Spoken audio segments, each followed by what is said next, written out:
સાહિત્ય જગતમાં વિનોદ જોશી એ જાણીતું નામ છે અને ખાસ નમિતાબેનની ઈચ્છા હતી કે વિનોદ જોશીની કવિતાનો આસ્વાદ આપણે કરીએ. તો એના જન્મદિવસની એક ગિફ્ટ રૂપે શેરંદ્રી માટે થોડા શબ્દ લઈને આવીશું. કારણ કે એ કવિતા તો એવી છે કે એના માટે ગમે એટલા શબ્દ આપણે કદાચ બોલીએ કે લખીએ આસ્વાદ માટે તો ટૂંકા જ પડે. કવિતા જેવી છે અને પ્રબંધ કાવ્ય છે. લખ્યું છે વિનોદ જોશીએ અને એનો રંગમંચ ઉપર અભિનય કર્યો છે દેવકી દ્વારા. અને આ કવિતાને સાહિત્ય અકાદમીનો પુરસ્કાર પણ મળ્યો છે. અને એ કવિતાના અર્પણમાં વિનોદ જોશીએ સ્ત્રીની નિજતાનું નિરૂપણ કર્યું છે કે સ્ત્રીની ઓળખ દરેક સ્ત્રી જન્મે એટલે એને એની ઓળખ હોય છે.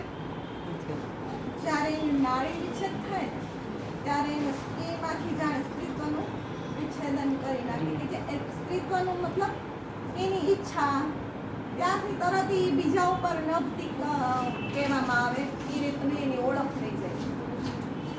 કે મહાભારતમાં જ્યારે દ્રૌપદી અજ્ઞાતવાસમાં જાય અને શેરંદ્રી બને તો એને દાસત્વ એક રાજરાણીને દાસત્વ સ્વીકારવો પડે એ વ્યથા કેવી હશે, કેવી એની ભાવના એના દિલમાં કેટલા ઓલા પ્રશ્ન થયા હશે. અને એ લખવા માટે વિનોદ જોશીએ તો દ્રૌપદી તરીકે પર સ્ત્રીમાં જ પરકાયા પ્રવેશ કર્યો. દ્રૌપદીએ તો કર્યો જ, દ્રૌપદીએ હકીકતમાં કર્યો, શેરંદ્રી બની તેનો પરકાયા પ્રવેશ કર્યો. એ લખવા માટે વિનોદ જોશીએ પણ પરકાયા પ્રવેશ કરી અને જે લખ્યું છે એનું વર્ણન બહુ એટલે બહુ અદ્ભુત છે.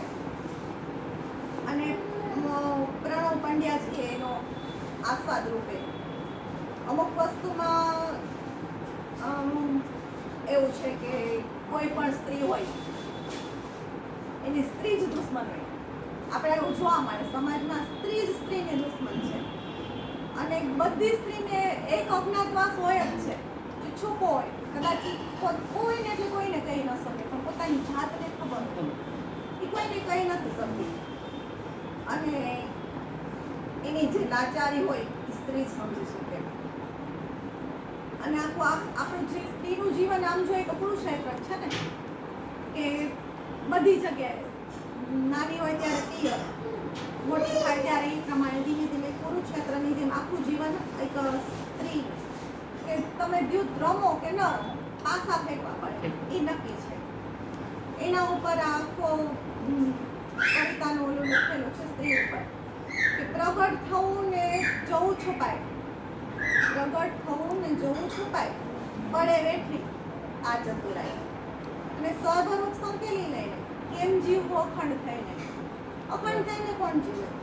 અને ખંડિત થયા પછી માન દે કોઈનું? કોઈ પણ વસ્તુ હોય તો મૂર્તિ ખંડિત થઈ ગઈ એનું માન નથી રહેતું. આ જ પરિસ્થિતિ આપણને આ કવિતા દ્વારા સાંભળવા મળે છે કે શેરંદ્રીને પણ પોતાની જે એક છુપી ઓળખ લઈને જીવવું પડે.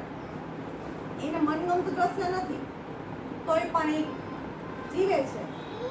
ઘણી વાર આપણને એવું થાય કે મનગમતું દ્રશ્ય ન હોય, મનગમતો સ્પર્શ ન હોય અને વાંક નથી તો એ રાગ બનીને સહન કરતું છે. કવિ આ લાચારીને શબ્દસ્થ કરે છે અને આ વિરાટનગર અતિક્રમી વર્તમાનની પ્રત્યેક સ્ત્રીની છે. અને આગળ લખે છે કે સૂતી અબળા વસ્તુ થઈને વર્તમાનને ઓઢી લઈને, સૂતી અબળા વસ્તુ થઈને એક સ્ત્રી અબળા ક્યારે થઈ જાય કે સુવે તો જાણે વસ્તુ થઈ જાય અને કોઈ ન જાણે વર્તમાનને જુએ સર્વ ઓઢેલા ચડે. કે દેખીતા સુખ દુઃખ પાછળ કેટલા દુઃખ છુપાયા હોય, કેટલા દુઃખ. આપણે આમ કાયમી સુખમાં હસતા જ હોય પણ હસતા ચહેરા પાછળ કેટલા ગમ હોય એ પોતાને જ ખબર હોય. અને આગળ છે કે બધાને ખાલી સ્થિર જળ દેખાય, ઉપર સ્થિર જળ અંદર વમળ ઘણા હોય અને એ વમળ ક્યારેક પ્રજ્વળ તો વડવાનળ પણ બને અંદર. સ્ત્રીનું બીજું નામ જીવન પણ છે. સ્ત્રી વિનાનું જીવન શક્ય જ નથી. સ્ત્રી પોતાના જીવનમાં જીવવાની તમામ સંભાવનાઓ તપાસતી રહે છે અને પ્રતીક્ષા ભાવ એ સ્ત્રીનો સ્વભાવ બની જાય છે. એની કાયમ રાહ જ જોવાની રહે. એક દીકરી તરીકે, પત્ની તરીકે, પ્રેમિકા તરીકે, દોસ્ત તરીકે, કે જ્યારે માં બને એના નસીબમાં આવી છે તો સદીઓથી પ્રતીક્ષા. અને એ પ્રતીક્ષા માટે પણ લખે છે કવિ કે આજ નહીં તો કાલે મળશે, આજ નહીં તો કાલે મળશે, ક્ષણભંગુર ઈચ્છા પણ પડશે.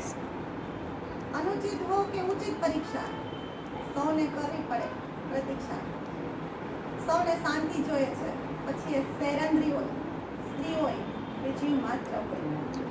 આવું વિનોદ જોશી દ્વારા, અને છેલ્લે એને ચાર્જિંગ પોઈન્ટ તરીકે લીધું છે કે પરવશ કે અબળા નથી નારી, પરવશ કે અબળા નહીં નારી, હોય સર્વની અધિકારી, મનુજ માત્રની અતુલિત ધાત્રી, પરમ પરિસ્કૃત સુખી પ્રારી. ખૂબ સરસ. વિનોદ જોશીની